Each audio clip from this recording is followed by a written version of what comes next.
एक बार किसी गांव में अकाल पड़ गया। बरसात का कहीं नामो निशान नहीं था। चारों ओर हाहाकार मच गया। बच्चों से लेकर बुजुर्ग सभी पानी के बिना तड़प रहे थे। सभी लोगों ने निश्चय किया अब वो सभी एक साथ मिलकर के किसी खुले मैदान में अल्लाह को याद करेंगे, उसे फरियाद करेंगे।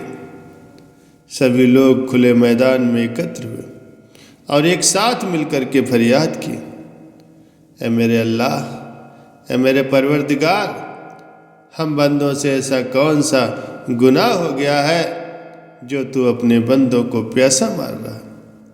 हम तो हर रोज ही तेरी इबादत करते हैं, तेरी विनती करते हैं, हम लाचार बंदों पर रहम कर, मेरे दाता रहम कर। तभी आसमान से एक आवाज़ आई कि तुम्हारे में से अल्लाह का एक बंदा ऐसा भी है जिसने पिछले 40 वर्षों से सिर्फ अपना पेट भरा है और बहुत पाप भी किए हैं, लेकिन एक बार भी उसने खुदा का शुक्र नहीं किया, खुदा की कभी बंदगी नहीं की। पहले उसे अपने गांव से बाहर निकालो तो तुम्हारी फरियाद कबूल होगी और बरसात हो जाएगी।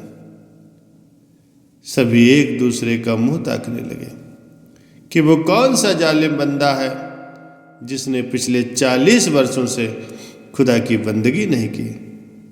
तभी गांव के मुखिया ने ऐलान कर दिया कि वो जालिम इंसान चुपचाप खड़ा हो जाए और उस गांव को छोड़कर दूर चला जाए, ताकि बाकी सभी पर खुदा की दया मेहर हो सके, बरसात हो सके।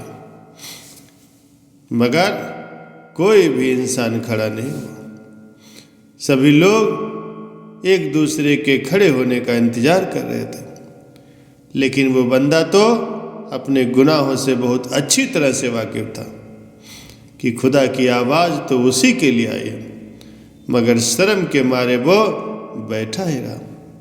उसने एक कपड़े से अपना मुंह ढक लिया और खुदा से फरियाद की कि ऐ मेरे शहंशाह, तू मेरे हर एक गुनाह से वाकिफ है और मैं ही वो जालिम बंदा हूँ जिसने पिछले 40 वर्षों से तेरी कभी इबादत नहीं की, तुझे कभी याद नहीं किया। सारी खुशियाँ मिलने के बाद भी कभी तेरा शुक्राना नहीं किया। लेकिन आज अगर मैं यहाँ से चला गया तो इन सभी लोगों की नज़रों में गिर जाऊँगा और इस बेइज्जती से मैं मर जाना पसंद करूँगा। एक बार मेरे सारे गुनाह बख्श दे, मैं हर रोज़ अपने मालिक का शुक्राना करूँगा, उसे याद करूँगा, सच्चे दिल से तेरी इबादत करूँगा। सिर्फ एक बार अपने गुलाम की लाज रख ले।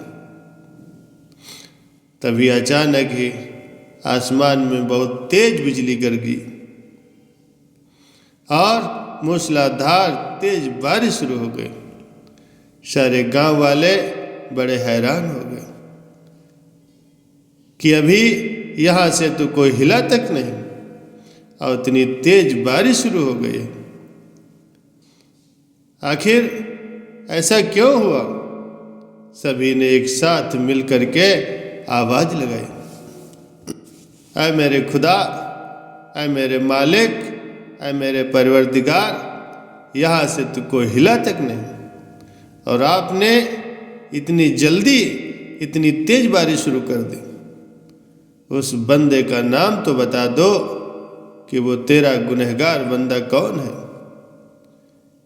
लेकिन इस बार बहुत ही प्यार भरी आवाज़ आई कि जब मेरे बंदे ने पिछले 40 वर्षों तक मेरी इबादत नहीं की, तब भी मैंने उसका नाम नहीं लिया और अब तो उसने अपने सारे गुनाह कबूल कर लिए और सच्चे दिल से मुझसे माफ़ी भी मांग ली है और आज वो बख्श दिया गया है। अब मैं कैसे अपने उस प्यारे बेटे का नाम ले लूं? प्यारे सज्जनों, हम थोड़ा सा विचार करें। यदि संसार के रिश्तेदार सगे संबंधियों के सामने हमसे कोई गलती हो जाती है या गुनाह हो जाता है तो वो सभी हमसे बात करना बंद कर देते हैं, रिश्ते टूट जाते हैं।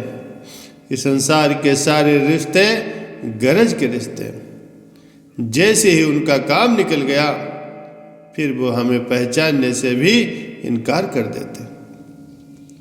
लेकिन हम मूर्ख इसी संसार को ही अपना असली घर समझ के बैठे हैं। सबसे हम प्रेम चाहते हैं, सबको हम प्रेम करते हैं, लेकिन बाद में हमें धोखा मिलता है। हम पूरे दिन न जाने कितने गुनाह करते हैं जो कि मालिक से हमारे मिलाप में बहुत भारी रुकावट पैदा करते हैं, मगर फिर भी हमारे प्यारे परमात्मा ने, प्यारे खुदा ने कभी भी हमारे गुनाहों, हमारे ऐबों को बेपर्दा नहीं किया। इसलिए हमें भी चाहिए कि हम भी अपने सारे गुनाह कबूल करके भजन सिमरन के जरिए अपने गुनाहों की माफ़ी की फरियाद करें, ताकि हमें भी माफ़ी मिल जाए। बहुत देर हो चुकी है, अब और देर न करो। गुरु को मानना और गुरु के मानने में बड़ा फर्क होता है। गुरु की मान कर देखो तो आपके जीवन में भी फर्क आ जाएगा। जुड़ना बड़ी बात नहीं है, जुड़े रहना बड़ी बात है। एक गुरु का दास रोज गुरु के द्वार पर जा कर के गुरु गुरु पुकारा करता था, लेकिन गुरु के दर्शन नहीं कर पाता था। इसलिए वो हमेशा यही सोचकर वापस चला जाता कि शायद मेरी भक्ति में कुछ कमी है। इसीलिए वो हर रोज बहुत ही प्रेम भाव से प्रभु को याद करता, उनके नाम का जाप करता और गुरु के दीदार किए बिना ही वापस चला जाता। ऐसा बहुत दिनों तक चलता रहा। एक दिन गुरु के दास से रहा नहीं गया। उसने गुरु जी से पूछ ही लिया, गुरु जी ये आपके दर्शनों के लिए रोज ही सच्चे मन से आता है और आपको पता भी होता है, तो आप इसको अपने दर्शनों से निहाल क्यों नहीं करते? तो गुरु महाराज जी कहते हैं कि उससे ज़्यादा तड़प तो मुझे इससे मिलने की, लेकिन जिस प्रेम भाव से ये प्रभु के नाम का जाप करता है, मुझे याद करता है, मैं छुप कर उसकी अरदास को सुनता हूँ। सिर्फ इसी डर से कहीं मेरे दर्शनों के बाद वो नहीं आया, तो ऐसी प्रेम भरी अरदास मुझे कौन सुनाएगा? मुझे इसकी अरदास बहुत अच्छी लगती है, इसीलिए मैं छुप कर उसकी अरदास को सुनता रहता हूँ। प्यारे सज्जनों, ये जरूरी नहीं है कि हम रोज गुरु के चरणों में अरदास करते हैं तो गुरु हमारी अरदास सुनते नहीं। हो सकता है गुरु को हमारी अरदास पसंद हो, इसलिए बार बार वो सुनना चाहते हैं। सद्गुरु हमारी हर मोड़ पर संभाल करते हैं, हर पल हमारे अंग संग रहते हैं। इसीलिए हर हाल में जैसा भी वक्त हो, हमें पल पल उनका शुक्राना करना चाहिए और हमेशा ही खुश रहने की कोशिश करनी चाहिए।